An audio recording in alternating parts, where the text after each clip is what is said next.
पुस्तकातून आपण बघितलं आणि सिनेमाद्वारे हे जाणलं, कारण शेवटी दृकश्राव्य माध्यम जे आहे हे जास्त परिणामकारक असतं आणि आज जी परिस्थिती आहे म्हणजे समाजाला संघटित केलं तरच आपण पुढे जाऊ शकतो हा जो विचार चालू होता आधीपासून तो आज खूप प्रकर्षाने जाणवतो आणि तो मला ह्या सिनेमातून पुढे आले. सिनेमाच्या दृष्टीने सगळ्यांची कामगिरी कशी वाटते? नाही मस्त म्हणजे काम खूपच चांगलं होतं आणि जसं ह्या पार्श्वभूमीला साजेसं पाहिजे तसं होतं. प्रेक्षकांसाठी काय आव्हान असेल? प्रेक्षकांनी जरूर येऊन हा सिनेमा बघितला, आपण पण बघितला आणि मला वाटतं तरुण पिढीने जास्त हा सिनेमा बघितला पाहिजे. कारण आज आपण ज्या म्हणजे त्यात कोणाची चूक नाही आहे पण ज्या वेगाने आपण पुढे धावण्याचा प्रयत्न करतो आणि जसं म्हटलं मनाचे श्लोक बरोबर मनाचा ताबा आणि ह्या गोष्टी आता खरोखर आपल्याला जाणवत आहेत. तर त्याच्याकरता हा पिक्चर निश्चितच सिनेमा निश्चितच उपयोगी आहे. थँक्यू. हा पिक्चर बघितला आणि इतकं मला रामदास स्वामींचं फक्त मी चरित्र वाचलं आहे पण मी हे पिक्चर बघून खूपच भारावून गेले. परत मला बघायचा हा पिक्चर आणि विक्रम गायकवाडांचं काम अतिशय अप्रतिम सुंदर आणि प्रेक्षकांनी आवर्जून हा पिक्चर बघावा आणि तुम्हाला राम नामाचं महत्त्व ह्या पिक्चरमुळे जरूर काही बाकीच्या लोकांना पण कळेल.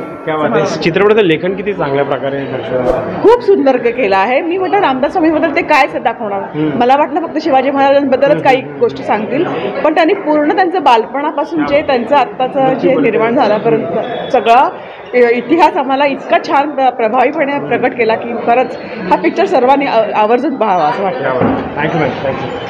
थँक्यू. रघुवीर सिनेमा बघितला कशा प्रकारे वाटलं? एक तर प्रेझेंटेशन खूप धार्मिक आणि खूप सर्वांना आवडेल सर्वांना पडेल अशा याचं बिकॉज बेसिकली अशी फिल्म बनवणं स्पेशली स्वामी रघुवीर आपले समर्थांच्या जीवनावरती बनवणं खूप सोपं आहे की असे फिल्म्स आणि असे कॅरेक्टर फेल होऊ शकतं, ते टॉपल जाऊन होऊ शकतं. कारण अख्खा महाराष्ट्र आणि महाराष्ट्राच्या बाहेर पण समर्थांविषयी सर्वांना आपण नक्कीच आणि जसं आपण लहानपणापासून त्यांचे दासबोध मनाचे श्लोक म्हणा किंवा आपण चरित्र ऐकत आलेलो आहोत, आपण सर्व हे करत त्याच्या शिकवण आपण हे करत त्या अनुषंगाने आय थिंक सिनेमाला जे प्रेझेंटेशन हवं होतं त्या प्रकारचा सिनेमा आहे.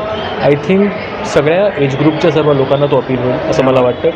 त्यातल्या धार्मिक संकल्पना खूप सिम्प्लिफाय करून सांगितले गेलं. कुठेही समर्थांचं मोठेपण हे खास अंडरलाईन नाही केलं गेलं की जे पर्सनली मला आवडलेली गोष्ट आहे फिल्मविषयी. आणि I think full marks for casting. I think कामगिरी कशी झाली? खूप सुपर आणि सटल आणि ज्या प्रकारचं परफॉर्मन्स हवा होता ओव्हर द टॉप व्हायची गरज नाही. कारण हल्लीचे आपले सगळे प्रेक्षक खूप स्मार्ट आहेत, त्यांना त्या टाईपची ओव्हर ॲक्टिंग वगैरे लगेच कळते. बट कुठेही मला असं वाटत नाही की कुठल्याही कॅरेक्टरने कुठल्याही ॲक्टरने ओव्हर ॲक्टिंग केलेली आहे. कुठल्या ॲक्टरचा परफॉर्मन्स ओव्हर द टॉप आहे. आणि जसं मी म्हटलं की समर्थांच्या रोलमध्ये आणि त्याच्यात जे कास्टिंग आणि ज्या प्रकारची एक बॉडी लँग्वेज असायला पाहिजे, एक ठेराव असायला हवा, तो मला त्या कॅरेक्टरमध्ये जाणवला. So I think that is the plus point for this film. प्रेक्षकांना काय मेसेज असेल? नाही, सर्वांनी आवर्जून बघा, सर्वांनी आवर्जून सिनेमामध्ये जाऊन फिल्म बघायला पाहिजे.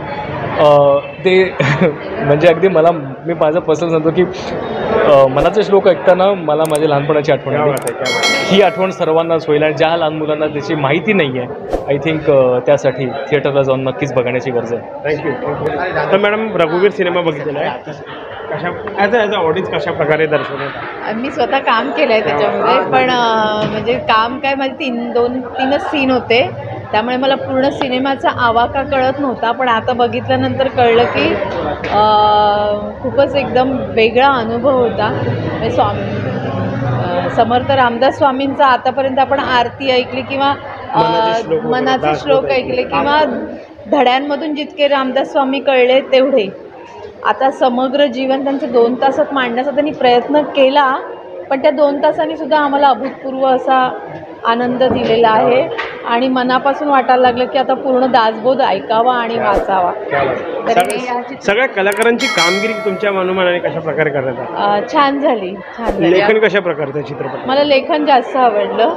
खूपच ॲप्ट लेखन होतं, उगाच कुठे फापट पसारा असा नव्हता. प्रेक्षकांसाठी काय मेसेज असेल? प्रेक्षकांनी हा सिनेमा बघावा कारण असे सिनेमे आहेत तर त्या अभिरुचीला एक चांगलं वळण देण्यासाठी आपल्याला असे सिनेमे सतत यावेत आणि ते लहान मुलांनी आणि पुढच्या पिढीने बघावेत असं मला वाटतं. थँक्यू.